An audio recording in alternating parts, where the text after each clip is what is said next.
Now, I would like to introduce you to our session moderator.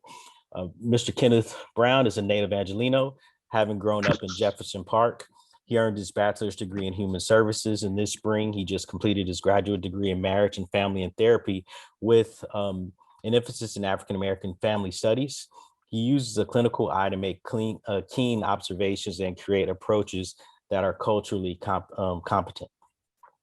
Kenneth has hosted numerous conferences and all manner of social and holiday events. His enthusiasm, compassion, and genuine love to make people laugh is undeniable and infectious. Ready to make his life count for something, Kenneth Brown humbly serves as a voice to speak to his community, who will champion the benefits of mental health. It's his goal to combine psychotherapy, Pan-Africanism, and nature therapy as an untapped method of supporting people in their healing. At this time, I'd like to turn it over to Mr. Kenneth Brown. Thank you so much. Thank you very much, Billy. I appreciate that. And thank you to each and every one of you who took time out of your busy schedules to participate in this symposium. We were super excited to have each and every one of you there. And I'm honored and privileged to have the opportunity to host this discussion on such a timely topic as defund the police. And let's get right to it. We have someone in our midst who is an expert on the topic at hand. He and I had an opportunity to talk earlier this week, and we had a grand time. So we're already primed and pumped to have the discussion with everyone today. I want you all to meet, as I introduce to some and present to others, Reverend Dr. James Thomas, who I want to let you know is the president of the NAACP San Fernando Valley branch, and a lifelong commitment to social change, social justice, and making a positive impact on African American community as well as people of color in general. Let's do a digital round of applause for Reverend Dr. James. Thank you, sir, for being here. How are you doing today? I am doing great. Thank you so much for inviting me. We had a wonderful, wonderful conversation the other day. I'm trying to show my t-shirt. Y'all see my t-shirt? Stand up and show your shirt. Dear police, I am a white woman. That is significant. Okay. In this fight. But I wanted to begin by, first of all, I'm just being introduced to this organization. I think it is an absolute, wonderful, dynamic organization, and I look forward to continuing to, in some way, work, partner, however, with you all. So thank you so much. I'm not as tech savvy as many of you all, or I'm just tired of Zoom. My classes ended yesterday. I wanted to have that nice backdrop that y'all sent me, but I could not figure out how to do it. Can I confess something to you?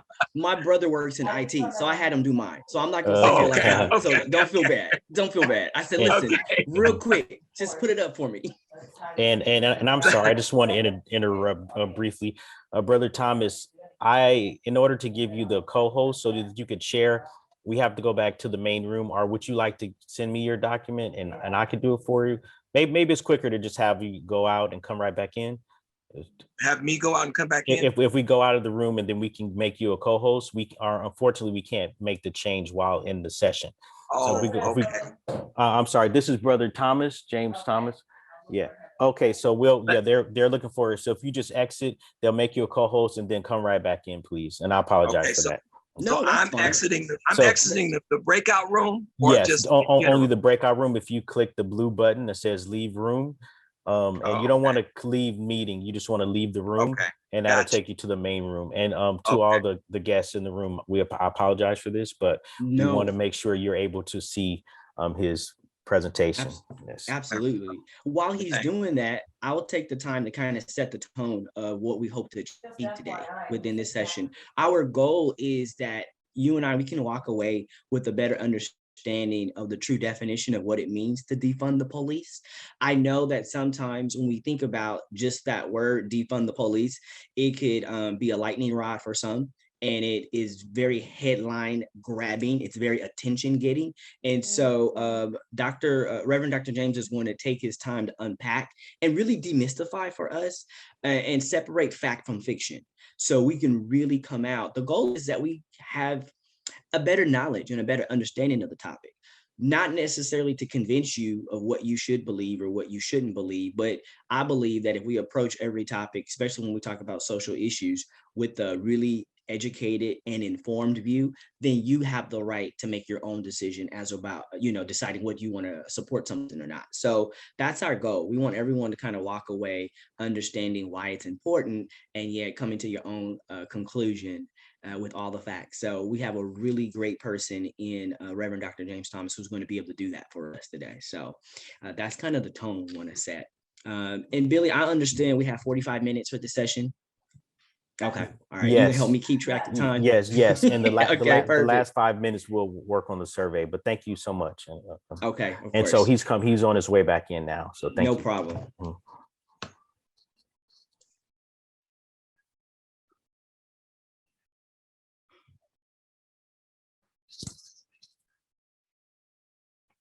Okay. Yeah. Yes, you should be able to join. Okay. I hope everyone is enjoying themselves. A Yes, lot of we should be information. able to I don't know join. how many of you were here yesterday, but I mean, I'm really happy. I work with this organization, but I am proud to be a part of an event like this for you. Okay, give me 1 second. I think it's phenomenal. I think it's really phenomenal. Something like this being put on is so important, And tell me who's and to be able to talking have next. access to information and being able to understand a lot of topics and grasp information that maybe you didn't have access to before. So it's been Absolutely. phenomenal. Okay. Thank you. There he is. I'm back. So Yes. I'm hoping I can share it. I don't know. Okay. Oh, So Okay. So if you click the shared screen, do you have the document on your Just a lot to scroll. on your the file pulled up? I do, but I don't see it. So let me go back and find it. Okay. Anybody else? Need help? Oh, there it is. Thank you. Okay. So I'm going to now share it. And I figured I would use this one because this is what students did, Okay. working along with Black Lives Matter. And so this is just a quick little video. Okay. It's a minute long, 2 minutes long. So let's just take a look at it. Okay.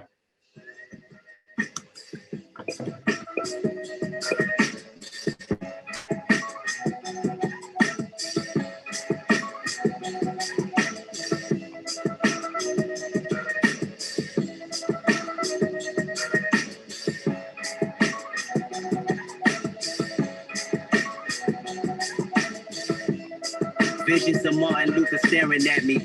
Malcolm X put a hex on my future, someone catch me. I'm falling victim to a revolutionary song. The Serengeti's clone. Back to put you backstabbers back on your spinal bone. You slit your disc when I slit you my dish. You wanted to diss but jumped on my throne.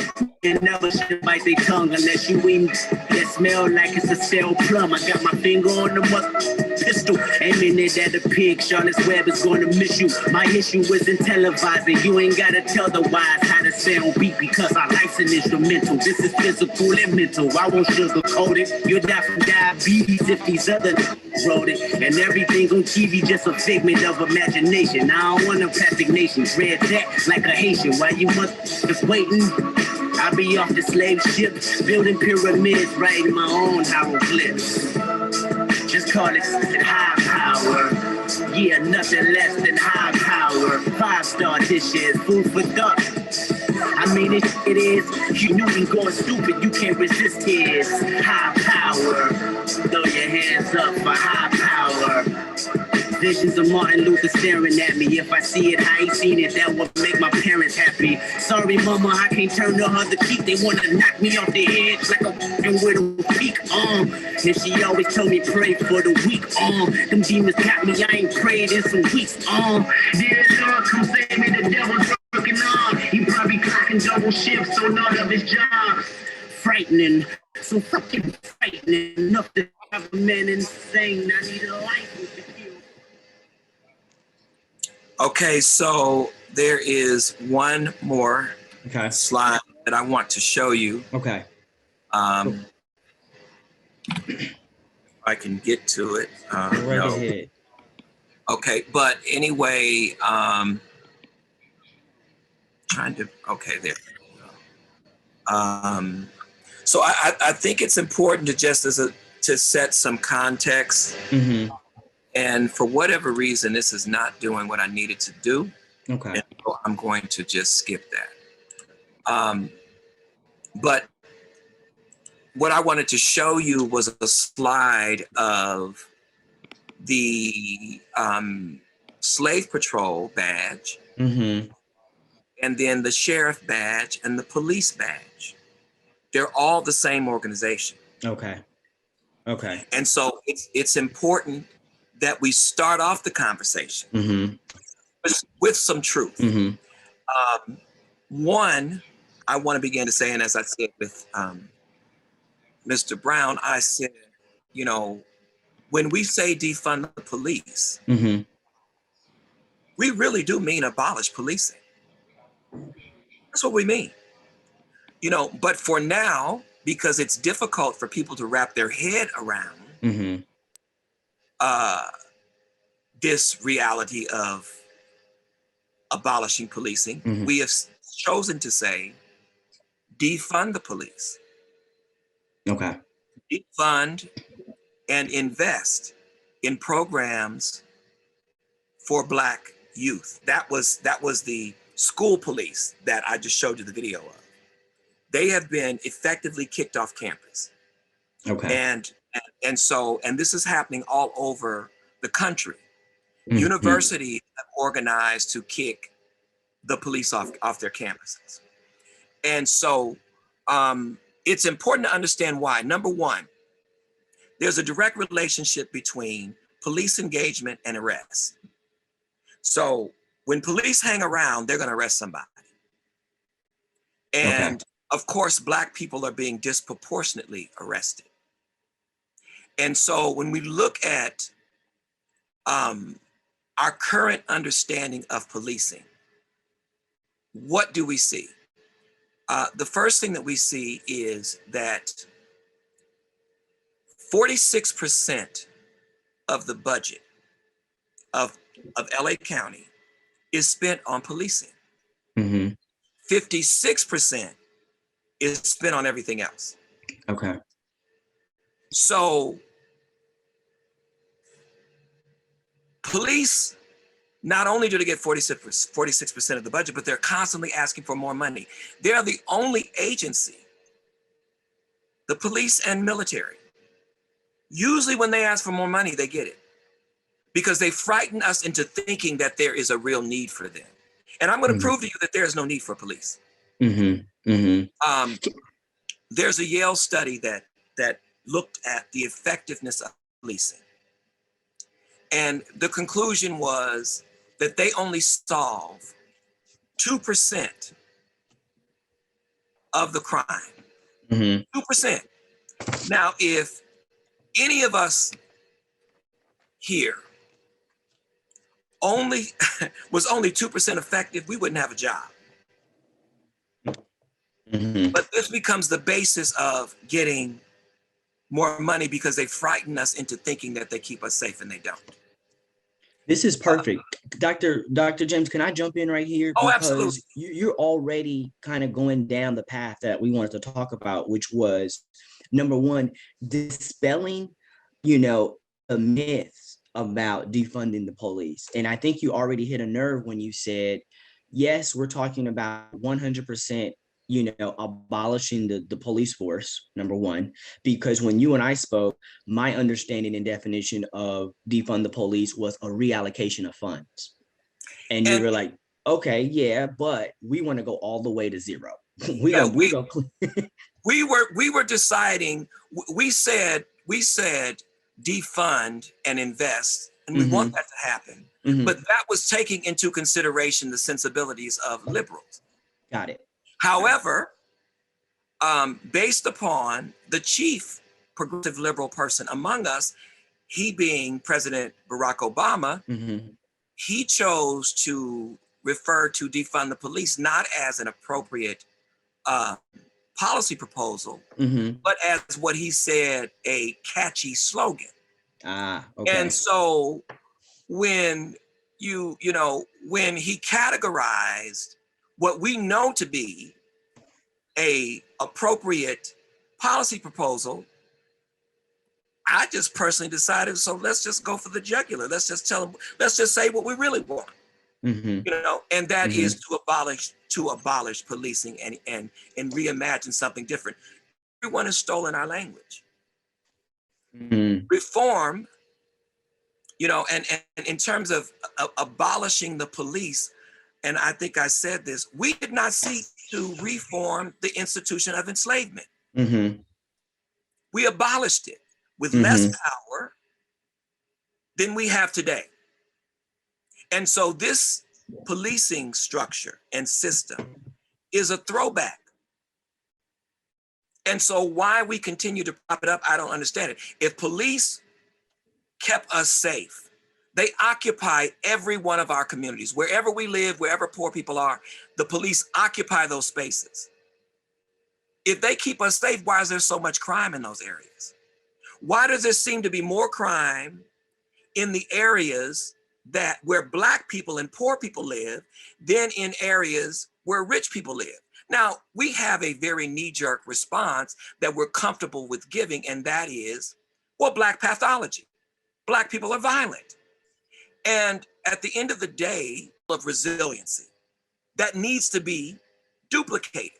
But we Mm-hmm. can never get there because we have elected officials who are supported by the police and the police union who continue to push this we need to be tough on crime narrative that always ends with Black and brown folks being criminalized.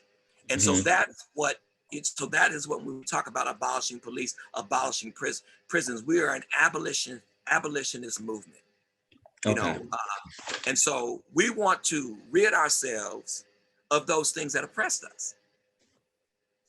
All right, I see. I see. This is phenomenal. I don't know about you all, but this is energizing, right? Because the information comes to educate us and to elevate us. However, just making sure that we can dissect it, unpack it, and process it in a way in which it makes sense.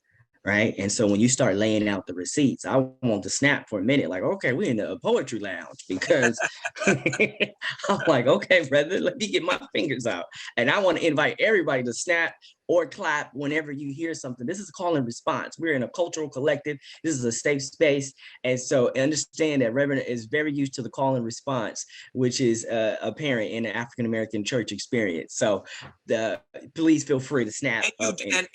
And you don't have to agree. You Right. absolutely do not Right. have to agree. You can totally disagree. Totally. Mhm. And like I tell my students, you can say whatever you want to say, however you want to say it, but you cannot control how I respond to it. Mm-hmm. Mm-hmm. And so, but I don't get offended by people saying how they feel. I'm more offended when people feel a particular way and they don't share it. And I'm glad you said that, because we started at the top of the of our session while you were getting all your technical support. We want everybody to understand that this is information so that you can take it, digest it, internalize it, and then arrive at your own conclusion. We want you to be able to go out into the world and show up as your true, authentic self, informed, versus parroting what a headline is or what a journalist wrote. You can have your own true understanding and definition, and then you can go out and show up with the information in the way in which you seem fit. So thank you again for clarifying that, Reverend Dr. James Thomas. This is a safe space, but we want the information so we can leave here being able to arrive at our own conclusions. Let me ask you a question. You've kind of a little bit, why is, and you might have alluded to this already, why is defund the police such a hot rod of controversy? It's more like a lightning rod, actually, not a hot rod. Well, it's because it's not status quo. Okay.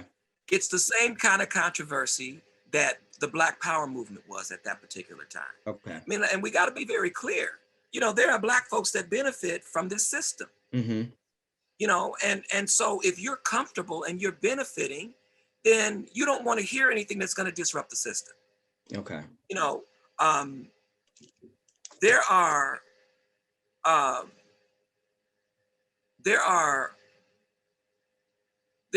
you know, Black police chiefs. There's a Black police chief in St. Louis. When I went to St. Louis, and he wasn't the chief at the time, but he was the captain. He was the guy in charge, and somebody had just been shot, and one of the neighbors was out with his hose cleaning up the blood.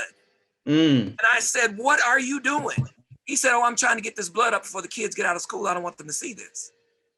And I said, "What?" Yeah. I said, "Do you realize that that is the equivalent of you picking up a corpse and taking it to the mortuary with your own hands? That has to be traumatic." I said, "Where are the emergency teams that have been sent here, you know, to counsel the people in this community who just witnessed someone getting shot on the street?" "What are you talking about?" is what he said. And so I turned to the captain. I said, where are the emergency response teams to come out and speak to the community and talk to them and make sure that they're okay? He'd never heard of that. He'd never heard, we don't do that. He'd never heard of that. Let anything like that happen in a white community. Mm-hmm. It always happens. And so this is the way, you know, these are the ways that we end up approving of a lot of this stuff that leads to our own demise, leads to our own, and so I think rather than deal with why we have violence in our communities, and the reason that our communities are violent, it is because of poverty. It is because of poverty. It's not because of pathology, because the pathology exists in the white collective. Mm-hmm. You know, and so it's difficult for people to hear that. I mean, I get all the time, "Oh, you don't like white people." That's not true. I can't be a minister and not love all people. Mm-hmm. But I do believe in speaking the truth. Mm-hmm. And so, you know, so I think that's what makes it kind of controversial, because people are afraid of losing their so-called friends. And at the end of the day, if someone is a friend, you know, I got a lot of friends. It sounds stereotypical or whatever, but I got a lot of friends that are white. As a matter of fact, white folks tend to love me more than some Black folks. They tend to appreciate me because I tell them just like it is. You know, I don't believe in respectability politics. I don't care if folks refuse to accept or respect me. I don't care. I answer to one person, God, or two, God and my wife. And I don't know which one comes first. She probably comes first.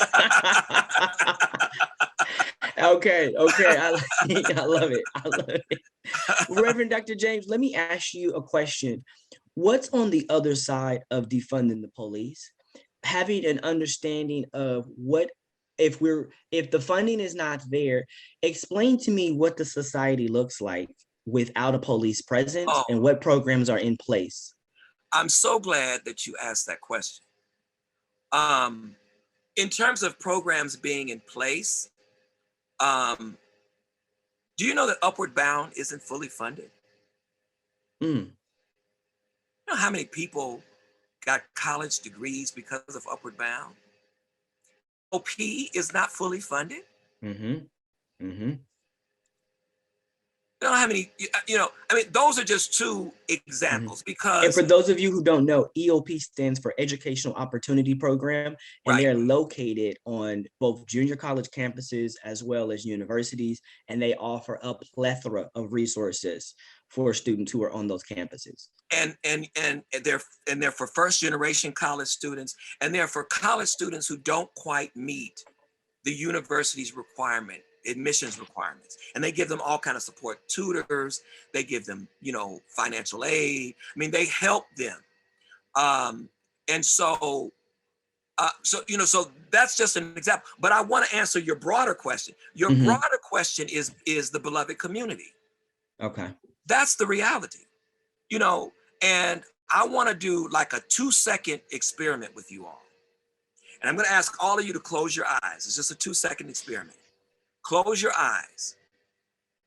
And I want you to think of the safest place in the world to you.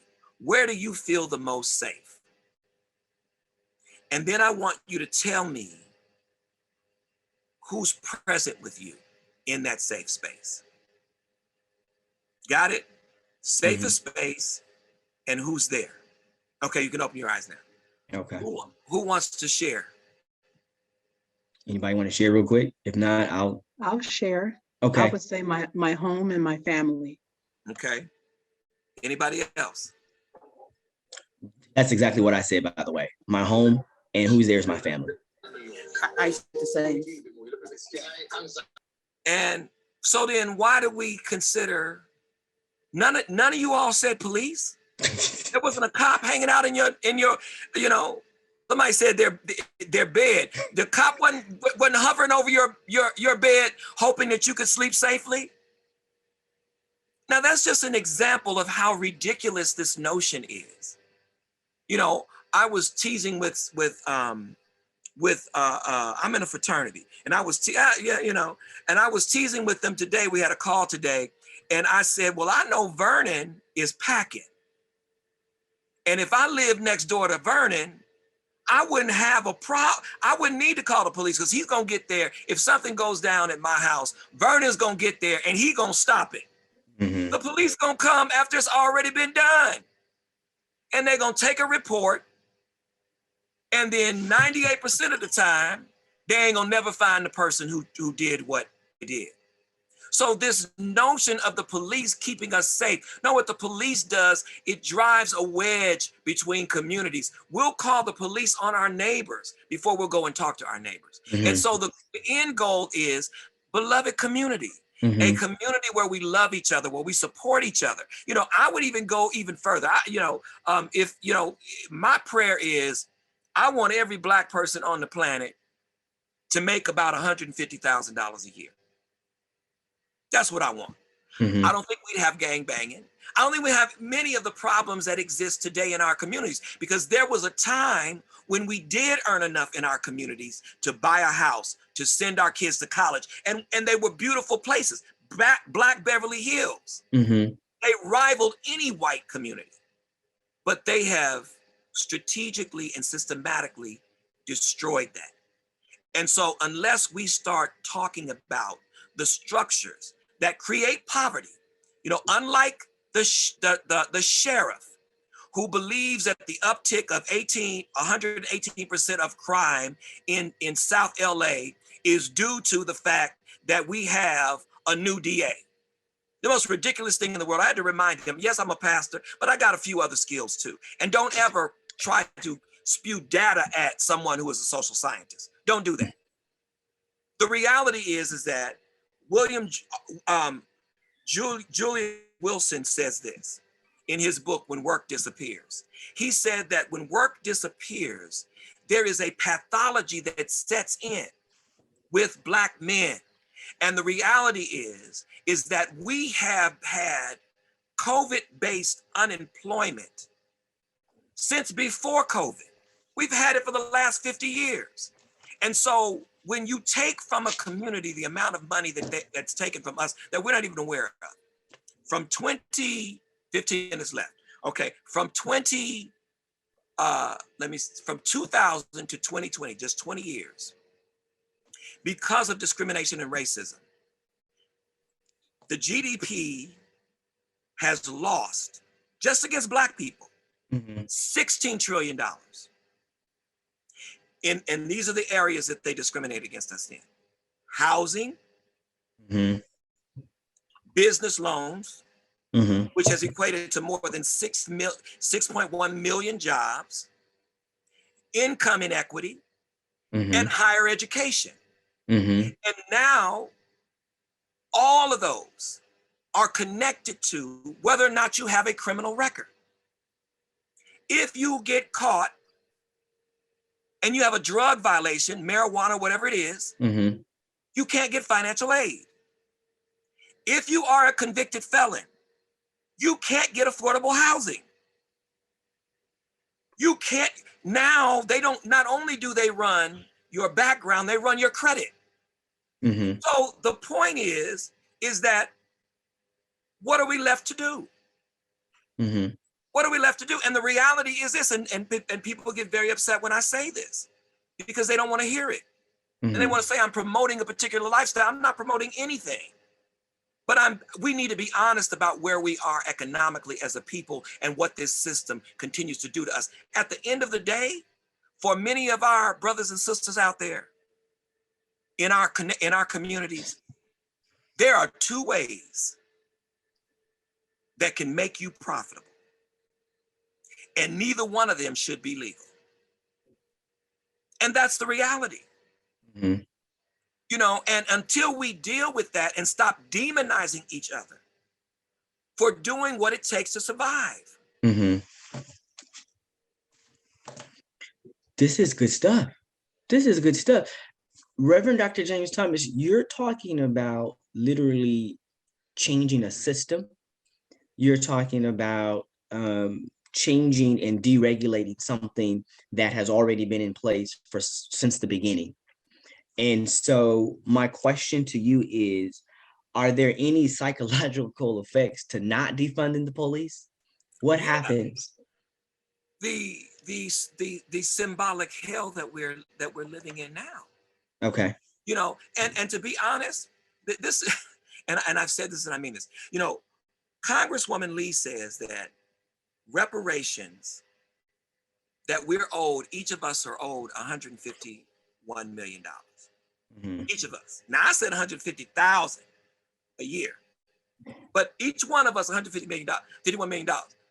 I wouldn't care what they did with the system if they gave me my $151 million. You can call me the N-word, you can disrespect, you do whatever you want. But this is the other thing too. This is what I'm really fighting and trying to change. It's a particular mindset of Black people. Because if we got $151 million, 150 of the $1 million would probably go to the same white folks that were forced to give it to us. Mm-hmm. And not to support Black businesses, Mm-hmm. not to support Black enterprises, not to fund Black programs. And so we have to first center ourselves.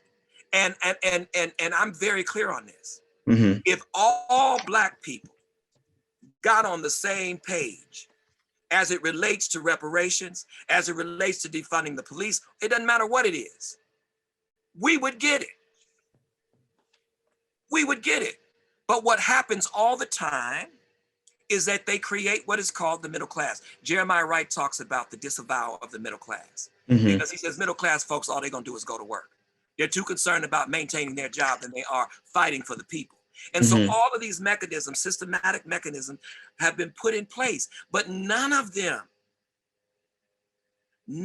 were able to bear under the pressure of Black people standing together in solidarity saying, this ends. Mm. And that's what has been key to all the gains that we've had. It has been Black folks who have said, we're done. Mm-hmm. We're not taking it anymore. And that is what is happening even in society today with the Black Lives Matter movement. Black folks are saying, we ain't having it. That's right. We don't want to hear it. Listen, it's not 1821. It's not 1921. It is 2021. Stop being racist. Period. Right. Period. It's really that simple. I think I had to say that to somebody. I said, you didn't forget what it is. This is 2021. Right. Okay. I'm not sitting in the back of the bus unless I choose to. Right. Bobby Brown said my prerogative. Right. Okay. So I'm just gonna say that right now. I don't want you to my meal shouldn't take 40 minutes. Bring my stuff out just like everybody else. I'm gonna park here. Yes, I'm coming to shop at the department store. This is it. Enough is enough. So let me ask you, because we're coming to a close, how do we then support the movement? What steps do we take as participants in this session to be involved, either at the level in which you were involved or some version of that? Well, number one, you can, anybody can become a member of Black Lives Matter. It's not a mystery. You go to 3 meetings, you're a member. It's not a big deal at all. It's not, and trust me, it's not a terrorist organization. It's a bunch of college professors and community people and students and, I like to say is that it is an example of the beloved community. That's why I know that it's possible, because I see it present in those meetings. But then I would also say, what is very important is I call certain Black folks, I refer to them either as Black people, white supremacists in blackface, which is Candace Owens and people like Larry Elders, right? I hope, he ain't got no relatives on here, but you can tell him I said it. And then folks like, and I may lose some friends because I'm saying this, and then there are also what you call dissent whisperers. And those are people like Barack Obama, who whenever the people rise up, they go and get him. Now y'all calm down. Don't you know Black folks like that? Now just calm down. Now that's too radical. Now it's gonna take a little time.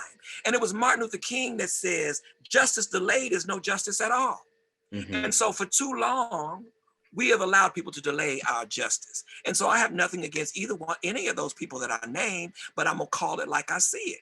And so I guess the thing that you can do is that when you start hearing these things and hear these people on social media tearing down, organizations like Black Lives Matter or any organizations on the front line, or the NAACP, if they're on the front line, when they're on the front line, then make it your business to cut it off. Because one of the things that people don't understand is that since this narrative has been floating around about Black Lives Matter and people getting paid and all this kind of craziness, number one, I don't get a dime from Black Lives Matter or the NAACP.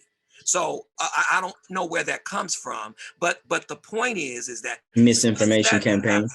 Yeah, by some white supremacist organization put that narrative out. But since that has happened, we've had our security beat, ribs broken, jumped with ribs broken, concussions, a week before last, shot.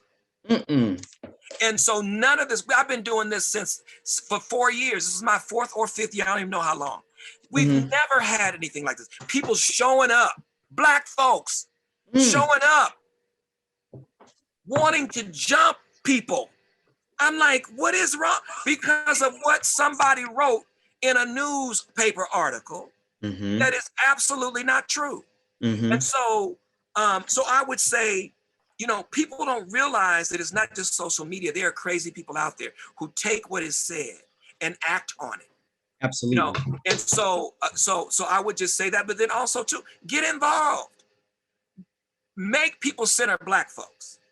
I teach a portion of my course is leading with race. I teach racial inequality, the government, and the Constitution. A portion of it is leading with race. When you walk in the room, say, look, I'm Black. And so everything is going to be run through that lens. Because if you don't put race on the table, if you don't put gender on the table, it never makes it there. And we all know. Let's look at domestic violence, and that's my last point. White women were responsible of making it possible that people would be arrested for domestic violence. But what was the caveat? The issue is now if you fight, if you defend yourself as a Black woman, then you go to jail too and they take your kids.